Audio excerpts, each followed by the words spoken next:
Bengaluru Mysuru express ವೇನಲ್ಲಿ ಅಪಘಾತ ಸಂಭವಿಸಿದೆ. ದಶಪಥ ಹೆದ್ದಾರಿಯಲ್ಲಿ ಮತ್ತೊಂದು ಭೀಕರ ಅಪಘಾತ ನಡೆದು ಹೋಗಿದೆ. ಭೀಕರ ಅಪಘಾತದಲ್ಲಿ ಅದೃಷ್ಟವಶಾತ್ ಅನಾಹುತ ತಪ್ಪಿದೆ. ಎಕ್ಸ್‌ಪ್ರೆಸ್ ವೇನಿಂದ ಸರ್ವಿಸ್ ರಸ್ತೆಗೆ ಏಕಾಏಕಿ ಕಂಟೈನರ್ ನುಗ್ಗಿದೆ. ಬೃಹತ್ ಕಂಟೈನರ್ ಲಾರಿ ನುಗ್ಗಿದ್ರಿಂದಾಗಿ ಅಪಘಾತ ಸಂಭವಿಸಿದೆ. ಚನ್ನಪಟ್ಟಣ ತಾಲೂಕಿನ ಸಂಕಲಗೆರೆ ಗೇಟ್ ಬಳಿ ನಡೆದಿರುವಂತಹ ಆಕ್ಸಿಡೆಂಟ್ ಇದು. ಅಪಘಾತದ ದೃಶ್ಯ ಸ್ಥಳದಲ್ಲಿದ್ದಂತಹ ಸಿಸಿಟಿವಿ ಕ್ಯಾಮೆರಾದಲ್ಲಿ ಸೆರೆಯಾಗಿದೆ. ನಿನ್ನೆ ಮಧ್ಯಾಹ್ನದ ವೇಳೆ ನಡೆದಿರುವಂತಹ ಅಪಘಾತ. ಯಾವುದೇ ವಾಹನ ಇಲ್ಲದ್ರಿಂದ ಅನಾಹುತ ತಪ್ಪಿದೆ. ಮೈಸೂರಿನ ಕಡೆಯಿಂದ ಬೆಂಗಳೂರಿಗೆ ಈ ಕಂಟೈನರ್ ಬರ್ತಾ ಇತ್ತು. ಏಕಾಏಕಿ ಸರ್ವಿಸ್ ರೋಡ್ನಿಂದ ಎಕ್ಸ್‌ಪ್ರೆಸ್ ವೇಗೆ ಕಂಟೈನರ್ ನುಗ್ಗಿಬಿಟ್ಟಿತ್ತು.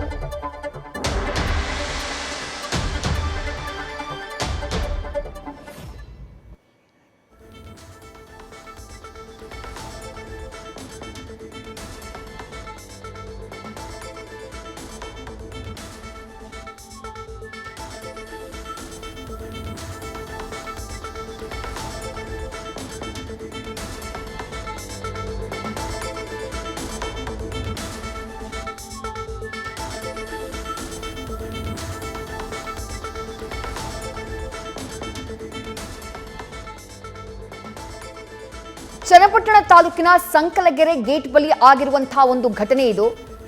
ಸರ್ವಿಸ್ ರಸ್ತೆಯಲ್ಲಿ ಬೃಹತ್ ಗಾತ್ರದ ಕಂಟೈನರ್ ಹೋಗ್ತಾ ಇರುತ್ತೆ. ಏಕಾಏಕಿ ಎಕ್ಸ್‌ಪ್ರೆಸ್ ವೇಗೆ ನುಗ್ಗಿದೆ. ಅದೃಷ್ಟವಶಾತ್ ಆ ಸಂದರ್ಭದಲ್ಲಿ ಯಾವ ಲೇನ್ಗೆ ಇದು ನುಗ್ಗಿದ್ಯೋ ಆ ಲೇನ್ನಲ್ಲಿ ವೆಹಿಕಲ್ಸ್ ಬರ್ತಾ ಇರಲಿಲ್ಲ. ಸಡನ್ ಆಗಿ ನಿಯಂತ್ರಣ ತಪ್ಪಿ ನುಗ್ಗಿದ್ರಿಂದ ಚಾಲಕ ಕೂಡ ಏಕಾಏಕಿ ತನ್ನ ಕಂಟ್ರೋಲ್ನ ಕಳ್ಕೊಂಡ್ಬಿಡ್ತಾನೆ. ಆ ಸಂದರ್ಭದಲ್ಲಿ ಯಾವುದಾದ್ರೂ ವೆಹಿಕಲ್ಸ್, ಯೂಶುವಲ್ ಆಗಿ ಎಷ್ಟು ಸ್ಪೀಡ್ ಇರುತ್ತೆ ಎಕ್ಸ್‌ಪ್ರೆಸ್ ವೇನಲ್ಲಿ ಬರುವಂತಹ ವೆಹಿಕಲ್ಸ್ ಅನ್ನೋದು ನಮಗೆ ಗೊತ್ತಿರುತ್ತೆ. ಬಹಳ ವೇಗವಾಗಿ ಎಕ್ಸ್‌ಪ್ರೆಸ್ ವೇನಲ್ಲಿ ವಾಹನಗಳ ಸಂಚಾರ ಇರುತ್ತೆ. ಕಂಟೈನರ್ ಈ ರೀತಿ ಏಕಾಏಕಿ ನುಗ್ಗಿದಂತಹ ಸಂದರ್ಭದಲ್ಲಿ ವಾಹನಗಳ ಸಂಚಾರ ಏನಾದರೂ ಆ ಲೇನ್ನಲ್ಲಿ ಇದ್ದಿದ್ರೆ ದೊಡ್ಡ ಅನಾಹುತ ಸಂಭವಿಸುವಂತಹ ಸಾಧ್ಯತೆ ಇತ್ತು. ಅದೃಷ್ಟವಶಾತ್ ಅಂತಹ ಘಟನೆ ನಡೆದಿಲ್ಲ. ನಿನ್ನೆ ಮಧ್ಯಾಹ್ನ ಆಗಿರುವಂತಹ ಘಟನೆ ಇದು. ನೇರವಾಗಿ ಆ ರಸ್ತೆ ಪಕ್ಕದ ಡಿವೈಡರ್ ಏನಿದೆ ಅಲ್ಲಿಗೆ ಬಂದು ಸ್ಟಾಪ್ ಆಗಿದೆ ಕಂಟೈನರ್. ನಿನ್ನೆ ಮಧ್ಯಾಹ್ನ ಮೈಸೂರಿನಿಂದ ಬೆಂಗಳೂರಿನ ಕಡೆಗೆ ಬರ್ತಾ ಇದ್ದಂತಹ ಈ ಒಂದು ಬೃಹತ್ ಕಂಟೈನರ್ ಲಾರಿ ಏನಿದೆ ಅದು ಸರ್ವಿಸ್ ರಸ್ತೆಯಿಂದ ಎಕ್ಸ್‌ಪ್ರೆಸ್ ವೇಗೆ ಏಕಾಏಕಿ ಎಂಟ್ರಿ ಆಗಿರೋದು.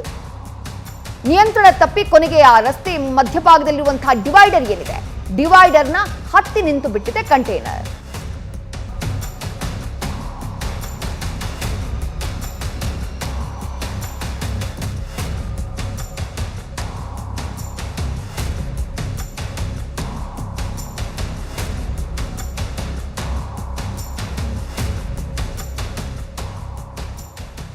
ಬೆಂಗಳೂರು ಮೈಸೂರು ಎಕ್ಸ್‌ಪ್ರೆಸ್ ವೇನಲ್ಲಿ ಅದು ಉದ್ಘಾಟನೆ ಆದಾಗಿನಿಂದ ನೂರಾರು ಪ್ರಮಾಣದಲ್ಲಿ ಅಪಘಾತಗಳು ನಡೆದು ಹೋಗಿದೆ.